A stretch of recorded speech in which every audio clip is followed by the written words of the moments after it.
Hi, welcome to Make Money Matter, SMA104. I'm Dr. Sansmore.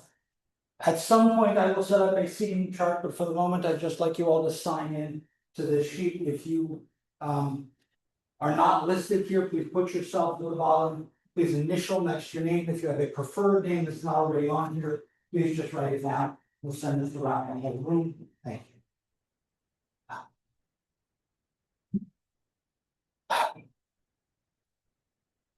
Okay.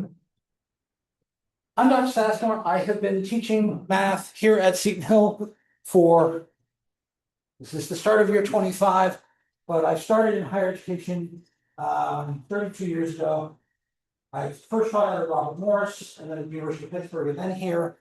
But I've taught financial mathematics in one vein or another for a lot of that 30 years. And so that means that some of this stuff is going to be based on ideas that are changing as we speak. As interest rates adjust, as fiscal policy changes, some of the things we will talk about will literally be different next month. Some of them will be different tomorrow. Some of them will be different next year. We'll figure it out. But the principles that underlie these are all the same. We are really talking about your monetary future. Almost all of what I am going to cover this semester is stuff I hope you will use in your future. Okay. This is me. My office is across the street, but more often you will find me in Reeves in the Mathematics Enrichment Center. If you go into the library and head towards the back where IT is, Math Center is the next room over, Reeves 108. My office hours are all held in there. Phone number, my weekly schedule can be found here. I got a lot of classes this term, so office hours are Friday afternoons and Tuesday, Thursday afternoons. If these do not work for you, we can find something else. Just let's make a meeting and we'll figure it out. We can do this via email. We can do this via Google Meet, so we can have office hours virtually. Got a lot of options. There is a Discord server if you all want to join. There is a channel for the class. You're welcome to go in there, and if you're on Discord already, that's an easy fix. If not, worry about it. You don't have to join just for this course. This course is designed to be a from the ground up algebra and finance course, which means my assumption is mathematically thick. I'm going to start from as bottom as I can and work my way forward. And to that end, that means there are two textbooks for this course. The financial mathematics textbook, Moneymatics, and a Schoen's outline for intermediate algebra. This contains strictly mathematical ideas that we will use in financial contexts here. So when there's something that's coming that I know we're going to need, I'm going to pull it up here first. If you are part of the Griffin Book Bundle electronic distribution, you should be able to go to our Canvas page, and over here on the left, the button that says Course Materials. And if you hit that button, you should get both of our tabs. So you have access to that through this, through Barnes & Noble Central, directly through our Canvas page. If you want to opt out of the Griffin Book Bundle, you can talk to the bookstore about getting the codes and paying for them that way. You can also buy these books just about anywhere. Moneymatics is an ebook only. They had to print this copy for me. So it took them like 3 months to get me a paper copy. But I don't work very well on screens with much, so I needed this. This you can find just about anywhere. But if you really want the textbooks, my recommendation is to get the access through here. It's probably easiest.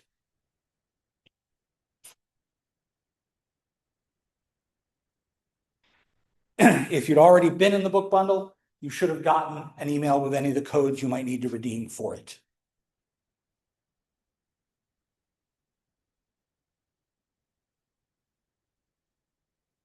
This course satisfies the liberal arts curriculum requirements, and as such, is designed to address these liberal arts objectives, as well as objectives for mathematics in particular.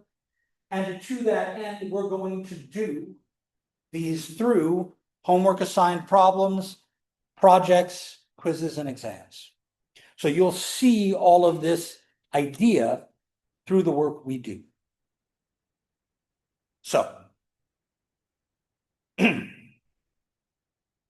what do I need from you? What do you get from me? Let's make this as clear as I can. I think you should be coming to class. I believe I have a positive value add. I will have correlative evidence. You will understand exactly what that means. Chapter 6. I have correlative evidence that coming to class improves outcomes. Coming to class means you do better most of the time. If you could read this book and be done, I'd be very impressed.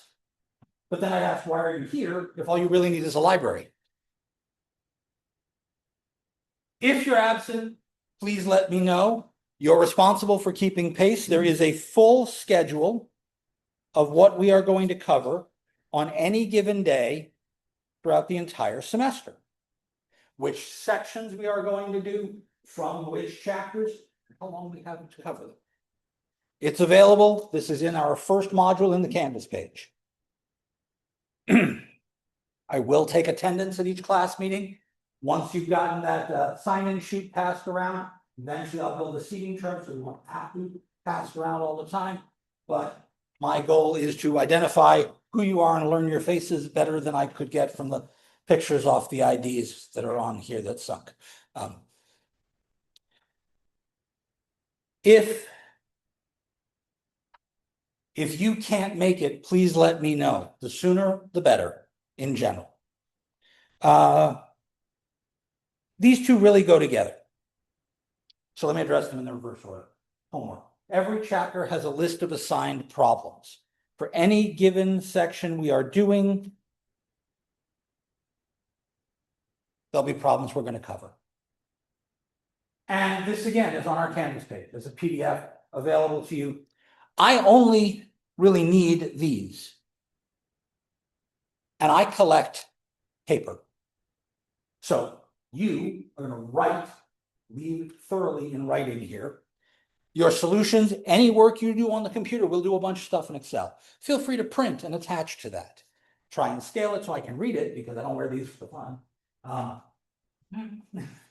And that way, it helps me to know what you were doing. Those will be graded on a 5-point scale each. I'll grade the whole set. I will post solutions and back to you so you can look at what I was after. And then when I go to write an exam, I'm going to base them on this sort of stuff you've already seen.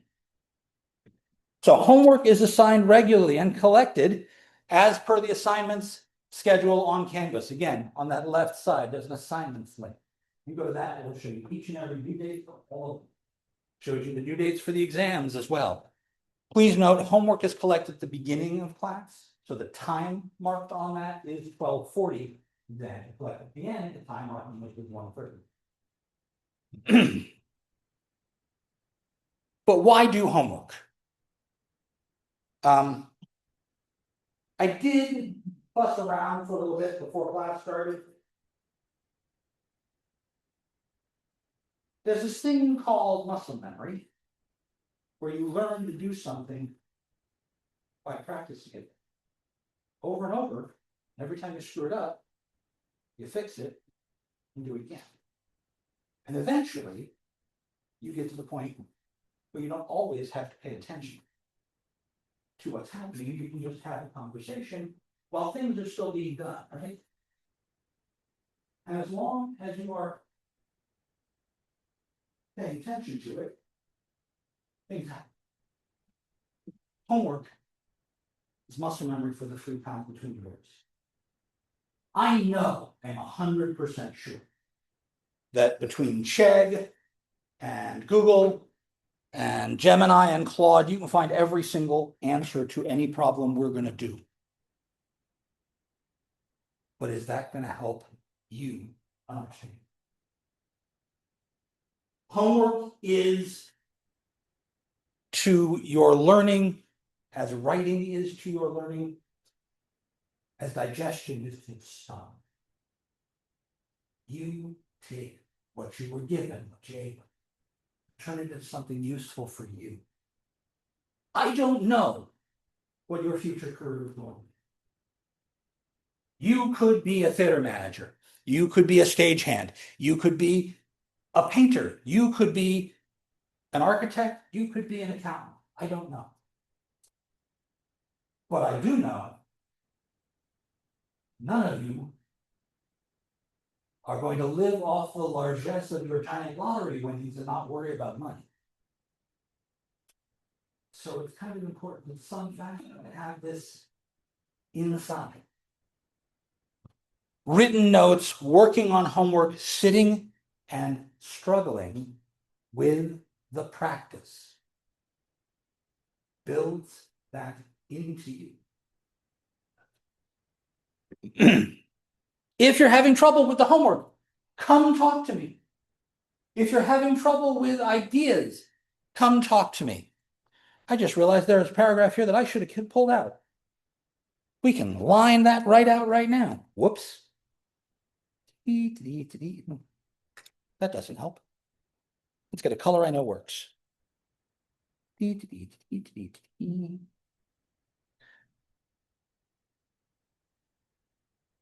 There.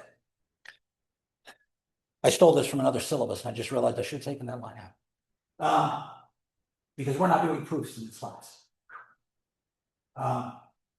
But we will be talking about ideas that you will then have to go replicate, and so that means you need to have at least a decent understanding. If you're having trouble, come bug me as soon as possible. I don't know if we're going to have a tutor for this course yet. If we do, that announcement will be made on Canvas. Tutoring will be available through Penji. And my goal is to get you connected with that person, that's me or someone else, as soon as possible. But this is the first time I've taught this course. So no one on campus has been through my version of this course yet. But I've got a lot of accountants who've done all this material already, so I can get them to help as well. Homework should be turned in early for prearranged absences. Once the class period in which homework is due has ended, I will take it for up to a week, but at half credit. If you're going to be out, let me know in advance. We can work around that. If you're not going to be here on the day when homework is going to be turned in, you can scan and email it to me. I have a scanning app note on our Canvas page about the preferred scanner I use, but you can use any scanner you want. Just make sure it's legible when I get it. To that end, let's talk about the AI policy. You have access to Gemini Pro through your Gmail. You can use it for a lot of stuff. It is a great study approach. Hey, I'm reading this paragraph for the 17th time and it doesn't make any blanking sense. Explain it to my fifth grade. And I had a question. I read part of a data book and I said, all right, what's going on here? Fed it to Jen. I said, rephrase this like I'm a 12th grader. I still didn't get it, so I had to rephrase it like I was a 5th grader when I finally got it. So, it'll talk to whatever level. And then I said, okay, now compare those two and help me understand the differences in technicality. It'll write practice problems for you. It'll generate data sets for you. If you want to try and do another problem, we need 6 months worth of stock information for whom are you looking? This is the place. If you need 6 months of stock prices, it'll generate 6 months of stock prices. It'll generate fake ones. It'll pull real ones off the internet. There are options for both. But we can use that data then in a practice problem. The stuff you're going to give me should come from you, not Claude. Not Chat or Google. Because when it comes to exams, the only thing I'm going to have is you, pencil, and a calculator. So while I like, in some cases, the use of AI, it's really up to you to decide how integrated it is to your learning. But if I only need the AI, why am I hiring you? I need you to be better than it. Anyhow. So, turned in assignments. Turned in assignments should be neat and legible, stapled to paperclip, put your name in the corners. If you're working in a spiral notebook, please tear off the funny fringe edges or see if there's a perforation there and not get a pair of scissors. We'll make it work. There are 3 scheduled exams, 2 in-semester exams and a final exam. If I go back to that schedule, there's exam 1. And it tells you exactly what it's going to be on, what chapters we're going to cover, the ideas of the topics we're going to address. There's exam 2. And there's the final. I didn't write the schedule, people, but they made the exam at 8 in the morning. Bleh. Have extra coffee. We'll be okay. Ideally, you should take all 3 exams. Please notice the grade distribution right there shows that each individual exam is worth 18% of your grade. I don't think it's wise to miss an exam because that hurts that number. But if you're going to be out and we know in advance, you take an exam in advance, we can work something out there. If you're running down 30 and you blow a tire and you're not going to make it here, if the shuttle is running late, we'll figure it out. We'll make it work. But if you're going to miss the exam, you should provide documentation. And not get your makeup. Can't provide documentation, can't get your makeup. I can double the next exam, and then one exam is 36% of your grade. Not a good way to put pressure on yourself. I don't think it's wise. There are also 2 projects. The final exam is weighted slightly higher because it is comprehensive and will cover everything from the previous 2 exams as well as the new material. Please let me know as soon as possible if you're going to be out. If you call that number and leave a message, the phone turns that into an email and emails me the recording. So if you need to get to me, call that number, leave me a message, it'll timestamp it, it'll send me a recording, and I'll know what's going on. That's the easiest way to tell me you're going to miss a class, if you haven't already worked it out in advance. This is the grading scale. If you get an 82 in this class, you are guaranteed a B-. You might get more. But I won't know anything about curving until after I finish the finals. So in the midst of the semester, nothing is curved, no assignments are curved. There may be an overall curve applied. So aim for the grade you want, and then you might get surprised.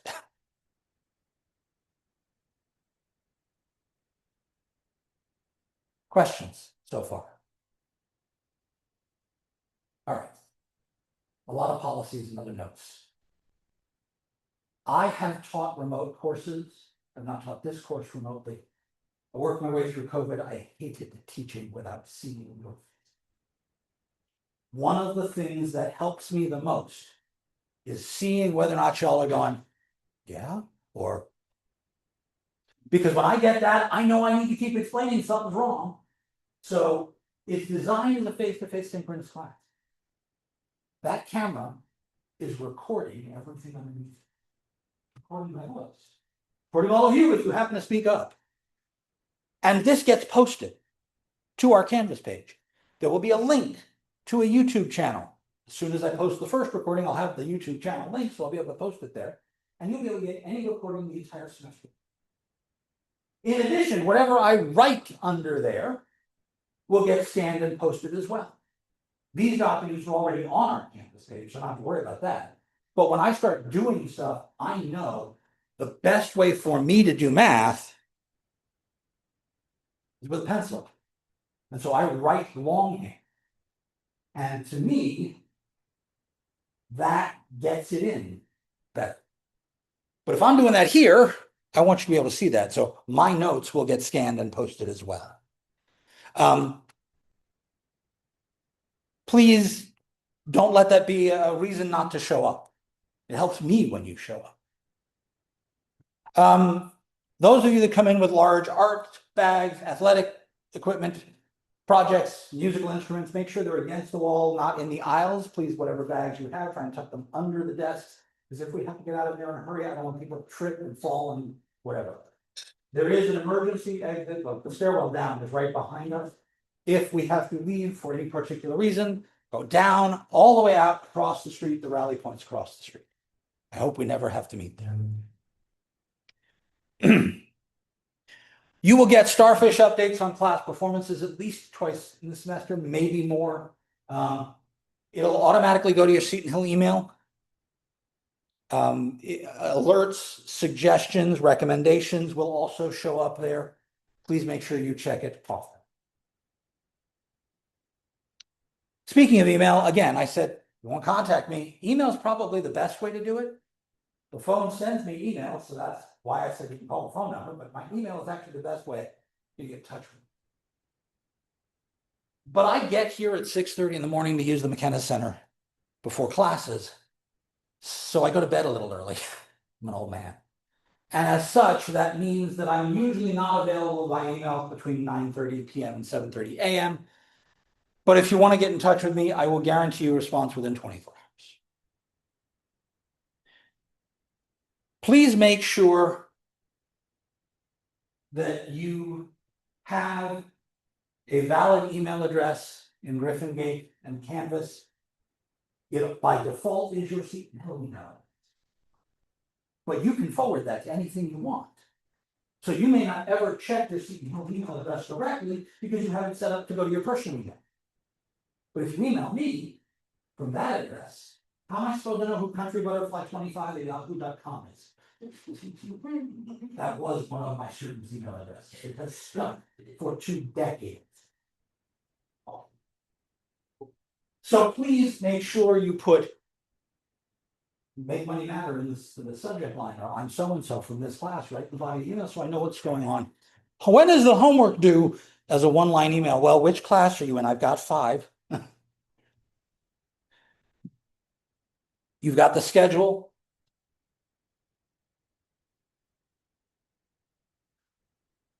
The one question that I really dislike getting is usually asked right about the beginning of December. Is there anything I can do to help my grade? And the answer is, do you have a DeLorean that goes 88 miles an hour? A funny blue police box, maybe? Start now. I cannot add extra credit above and beyond regular credit just to you, whoever it is. I have to give everybody the opportunity. And then it's like, did it really just help you? Or did it just make the grades get squished up at the top? So I don't do that. There may be bonus questions on individual assignments or exams or projects or something like that, but not generally.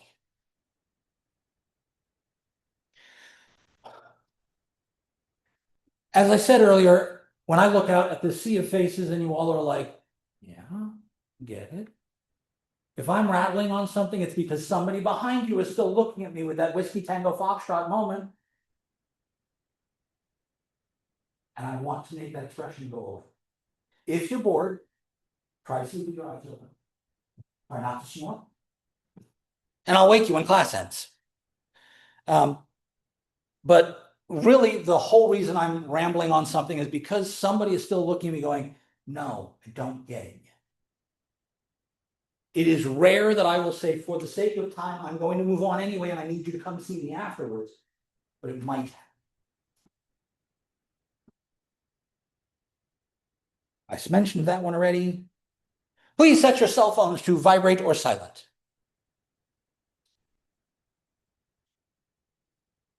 Last year it went off right after I said that, so let's check.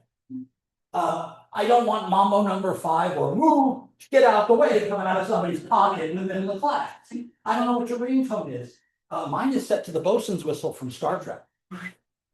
And it's loud as hell. Because I had a car that had no air conditioning. I had all the windows open driving home. I could hear the phone when it went off.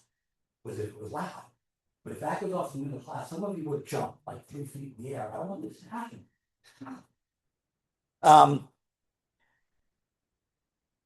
Class isn't your computer's going to be open so you can see the book. It's going to be really easy.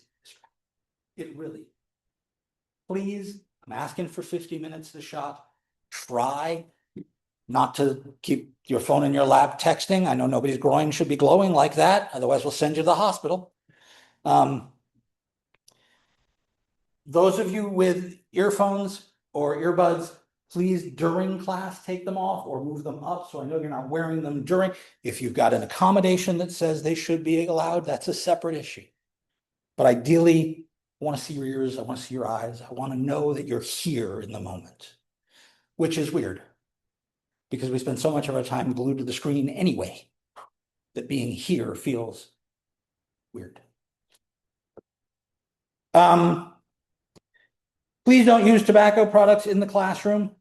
If you are interested, smoking cessation items are available up in the Wellness Center, but I am particularly concerned with people using smokeless tobacco because if you're spitting into a little cup and spills on these wooden floors, we have to sand the entire floor. And that's going to sink for a good long while. Please don't do that. It happened over in admin 308, and that floor is carpeted. You need to rip out the carpet, sand the subfloor.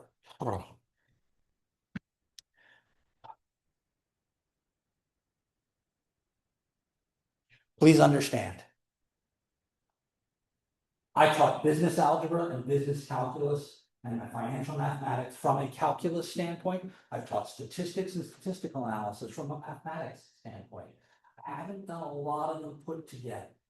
So there were a couple of pieces when I was prepping for this course where I kind of went, that's weird. That's not the definition they use in that book or that book. I wonder why he chose that one. And sometimes it's, oh, they said that's what they wanted to do. Okay. So if you look at this and go, I don't understand why he chose this, I might not either, but we'll dig into it together. I literally wrote every lecture note for this book between July and August. So I've been in this book for 2 months. But I've been in the subject for long.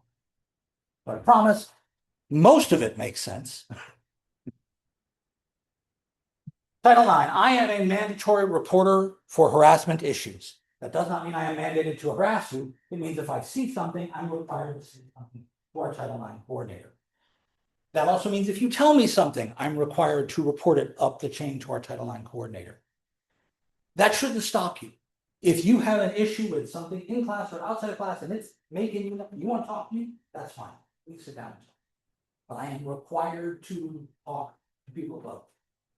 If you would rather talk to someone who isn't a mandated reporter, the Counseling Center, Campus Ministry, and the Blackburn Center, which has a 24-hour hotline, they're not mandated, they're exempted from the mandatory. Please, I want this to be a safe environment.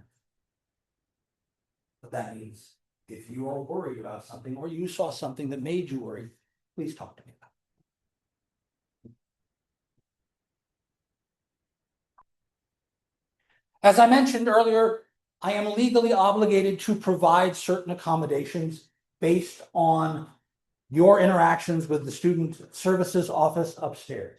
If you are someone who has already sent accommodations in, please come talk to me. I may or may not have already received a letter about that where I have, these are the things you are legally entitled to. Let's see how we're going to address that in this course. And I will have a conversation with you one-on-one, and we'll make sure we're all good on how we're going to do those things. If it hasn't happened yet, please try and get it done by the end of next week. The sooner I have this information, the more help I can be to you, allowing you to get the information you need. I am recording. I don't expect us to run into too many controversial, heated topics in a math of finance. You never know. But if you're uncomfortable with what's being discussed and don't want it recorded, I can mute this. I can stop the recording. Just let me know. And we'll balance your discomfort against the class's need to know and see recording, and we'll go from there. But ideally, I can stop this whenever we need.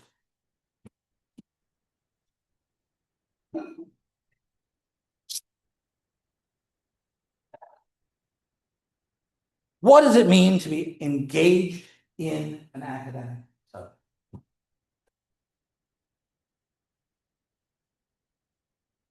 It's a hell of a title, right? Academic engagement. You show up and do what you need to, right? But That's a very loose and broad idea.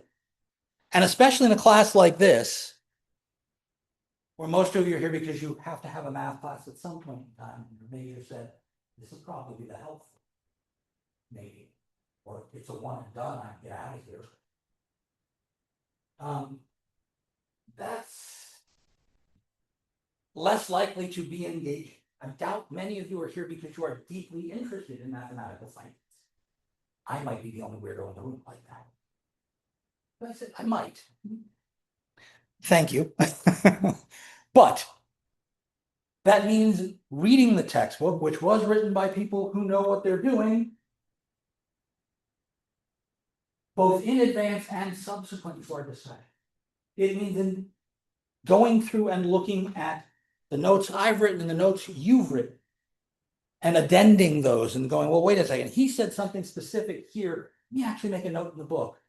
But if you put a poster electronically in your copy of the textbook, you can go back and find later. You could write it in your notebook and then add it to the textbook subsequently.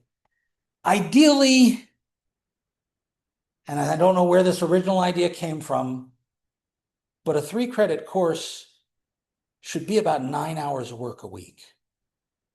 But I'm only in here for 3 hours. So where are the other 6?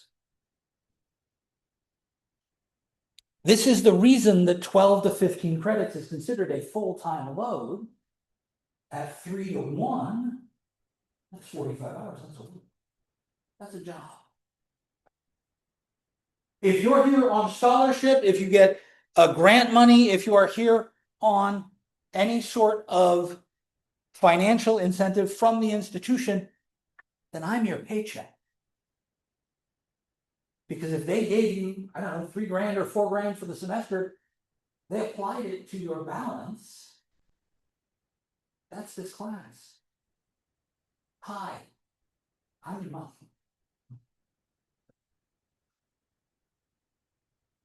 You may have days where you are somewhere else and need to be somewhere else again. Class trips, theater performances, academic, athletic engagements, trips, whatever, let me know. That's why I'm recording. That's why these items exist, so that we can get you this information even when you're not here. Engagement to me means that you are not sitting there going, huh?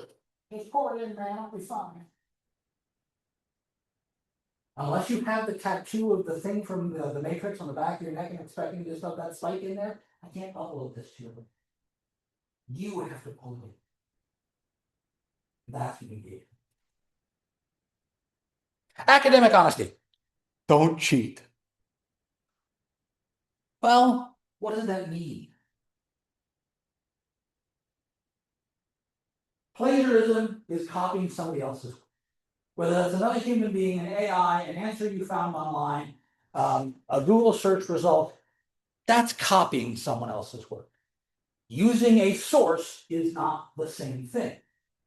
So if you said, hey, I was looking at this news report on the NASDAQ website, which we will go to at some point and talk about stocks, and we're looking at this, okay, they said this thing, and I thought the book said this thing, and so I'm going to use those two together to come up with my answer. That's wonderful. Cheating on examinations. Yes, I will have an exam, and I'll have to separate, move around the room, and be in different places, and yeah, don't look at your neighbor's paper. Falsification of papers. It is really easy to make up data. I mean, really easy to make up data. No. If I ask you to go get stock numbers, I can get the same stock numbers you get. I can go right to the same pages, expecting you to get them for real. If I ask you to get mortgage rates, where did you get it? What finance site did you look at it for? We're going to do it. We're going to buy a car or a house or something. Buy a motorcycle. What do you want to buy? Non-sanctioned collaboration. That means there's such a thing as sanctioned collaboration. I want you to work with each other. Some of you clearly knew each other when you got into this room. I haven't seen you in all summer. However, great, wonderful. Work together. You're going to turn in homework assignments. That means you do problem 1, I do problem 2, you do problem 3, we all switch. Means I do all three problems, you do all three problems, you do all three problems, we talk about them. I got stuck in problem 3 here. What did you do there? That's a different kind of behavior. Study groups are sanctioned collaboration. Homework groups are sanctioned collaboration. I want you to be doing that. If I don't understand something and I go to you and you explain it to me, I learned something. If you don't understand something, I go to you and I explain it to you, I learned something. I learned how to explain it better, and that deepens my understanding. And that's just as important. So regardless of whether I'm helping you or you're helping me, we're both learning from. Misuse or illegal use of library material, computer material, or other material, published or unpublished. Don't steal from other people. You go to the library book, or to the textbook, you find answers. That's great. Can you replicate them?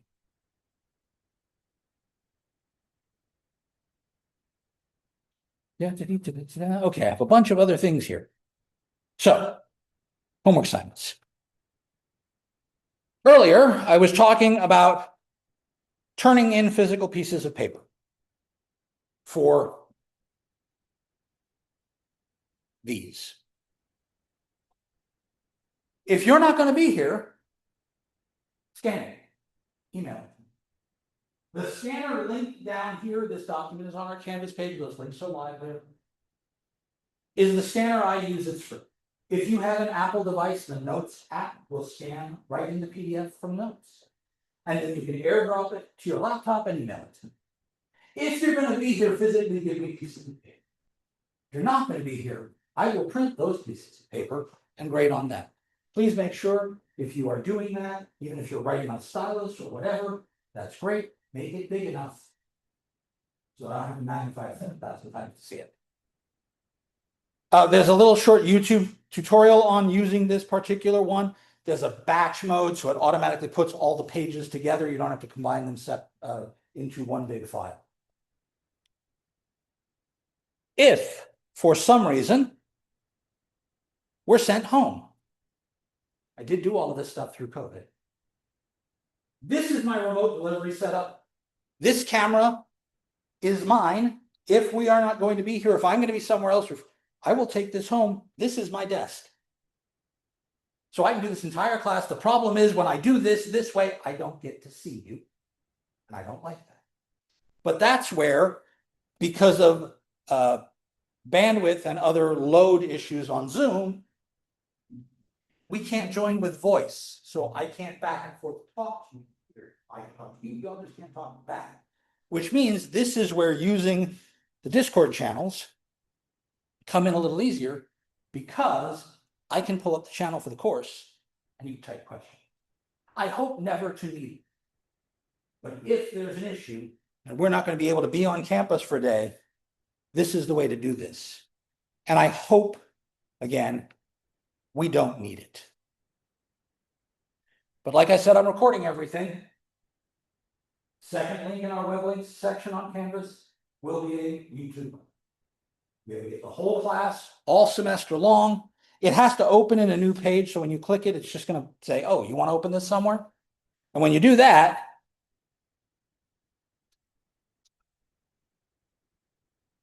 you get all of the videos for the semester. They'll be in chronological order. You can sort them, newest to oldest or oldest to newest, however you want to look for them. And that way you can go back, even if you were here and you're like, man, I must have been falling asleep because my notes read Goebbels Sibyls Latgefug. Let me go back and see what he was actually saying. Because I've seen that happen, writing perfectly legible.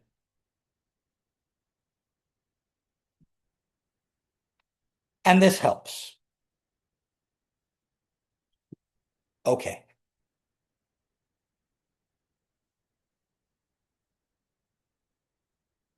So that's where I start this semester. What questions do you have?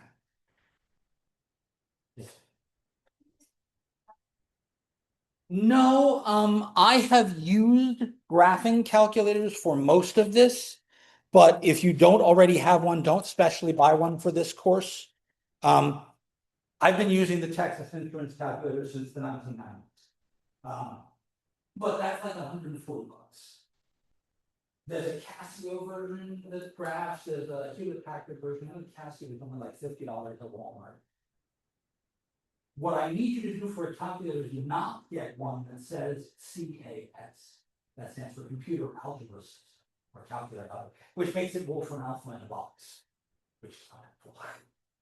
You can use a simple four-function calculator, the TI-30 or the BA-30 something. Are business-specific calculators, and they're usually less than 20. But no, there's nothing particular that will be one way or the other necessary. Now there are some very nice things in this calculator. It's got some really good bells and whistles, but I'm going to teach you much of that stuff myself. More questions?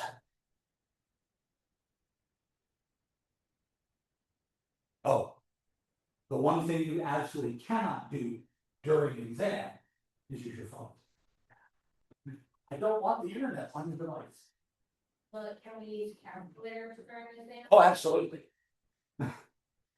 No, you have to do all the arithmetic in your head. Oh.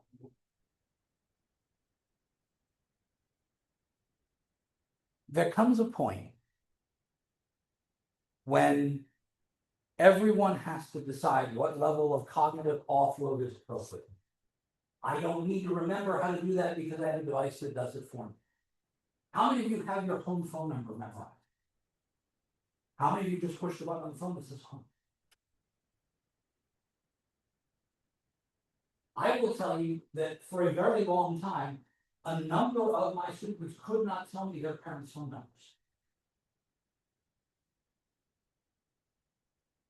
They could push the button that said mom and dad, they didn't have them memorized anymore. What level of cognitive offload is appropriate? I remember being told I would never carry a calculator everywhere I went. Now I have a cell phone which can calculate on it everywhere I go. So a lot of that, I don't know true. I do, because it was drilled into me back in the last millennium. But there's only so much that you have to have between your ears. And the stuff you can offload, you should.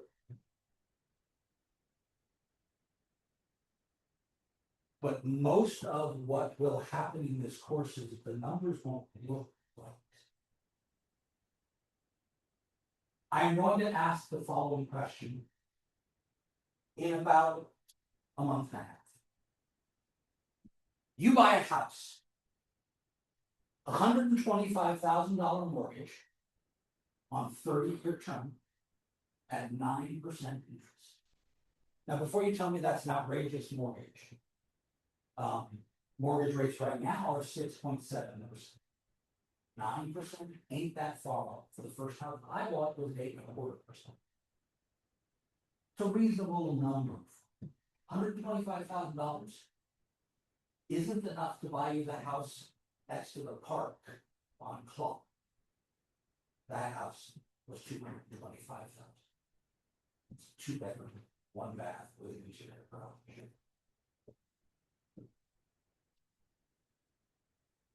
So the mortgage is what do you pay a month?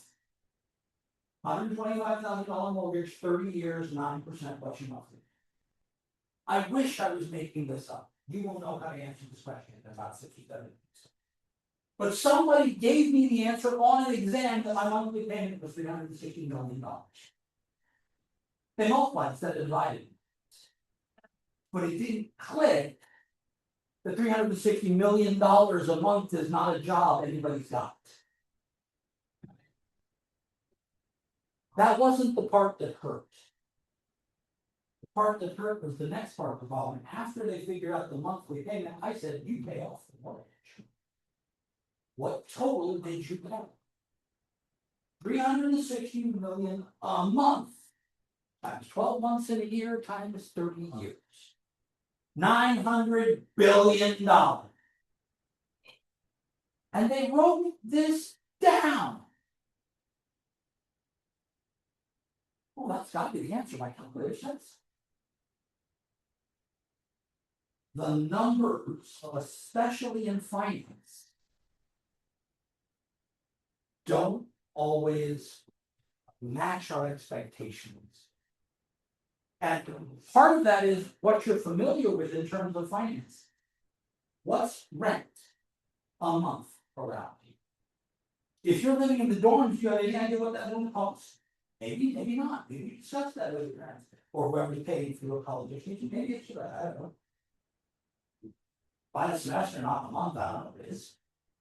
We're gonna have to figure that out. So over time,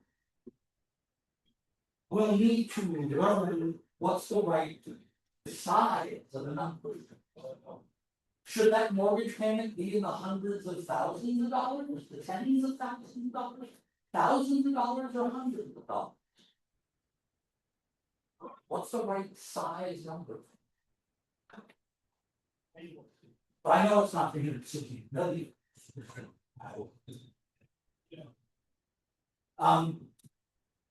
But speaking of spending and assignments, there is a project for September. So it doesn't start until September 1st. It is on our Canvas page. Move pages.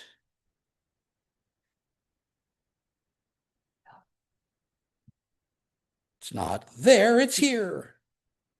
Project 1. I want you to keep track of your finances. Every dollar that comes in, every dollar that goes out. Which means you do need to figure out what your rent is. If you have a meal plan, that you use your school ID for, how much is it per month as opposed to per semester? If you work it out per week, what's how much? How many times did you use it? What's the cash equivalent of each swipe you use downstairs? That's something you can find out. What are you paying rent? You know, who drives? What are you paying gas, insurance, maintenance on the vehicle? There's a whole bunch of categories, and there's an Excel spreadsheet you're gonna write with some questions you're gonna answer. But that means tracking a lot of things. Now, I don't wanna know specifics. So if you tell me you went out on Friday and spent this much, you don't have to tell me what club you went to, or whether you bought beer or coffee. I don't wanna know. That's entertainment. But that's the sort of thing you need to track. And again, I'm not gonna check your receipts. I'm not gonna turn around and say, wow, you went out for coffee a lot. I don't have the ability to judge. I'm not gonna tell you how to live your life or where you should be spending your money, but I need you to know. So that we can make decisions on your financial future. But that is the assignment that runs the month of September, that first project. So I wanted to give you a heads up on it now, so you can pull the instructions down and take a look at it and bring questions as we get closer to start. Any other questions? We're going to start with the basics of algebra out of Sean's on Wednesday. I will see you all then. Happy fall semester. Welcome back. Have a wonderful rest of your day.